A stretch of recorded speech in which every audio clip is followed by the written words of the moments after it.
알아두면 쓸데있는 선거 이야기, 총선 일타 강사 최덕재입니다. 선거 끝나고 출구조사 결과를 보면 정확도가 꽤나 높아 놀랄 때가 있죠. 이건 어떻게 하는 걸까요?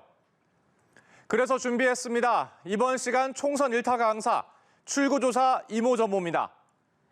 자, 먼저 그동안 출구조사가 얼마나 적중률이 높았는지 한번 보겠습니다.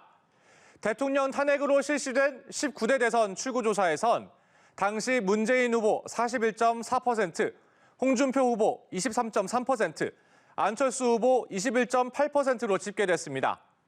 실제 개표 결과는 어땠을까요? 각각 41.1%, 24%, 21.4%였습니다. 이 정도면 거의 맞춘 수준이네요. 또 초박빙이었던 때는 어땠는지 한번 볼까요? 직전 선거죠. 20대 대선 출구조사에선 당시 윤석열 후보 48.4%, 이재명 후보 47.8%로 조사됐고 실제 결과는 각각 48.6%, 47.8%였습니다. 이것도 쪽집게처럼 딱 맞췄다고 해도 과언이 아닌데요. 그럼 이렇게 정확도가 높은 출구조사 어떻게 진행되는지 보겠습니다. 일단 이게 지상파 3사 풀입니다. 여기다 여론조사 업체도 각각 한 곳씩부터 협업합니다. 다음은 조사 방법인데요. 사실 이건 일종의 영업 비밀입니다. 그래서 논문들을 찾아봤습니다. 지금 보고 계신 건 2014년 6.4 지방선거 때 출구조사를 어떻게 설계했는지 정리해 놓은 겁니다. 조사 방식은 계속 진화하고 변하니까 하나의 틀 정도로 보시면 되겠습니다. 650개가 넘는 투표소에서 13만 4천 명이 넘는 투표자를 대상으로 했네요.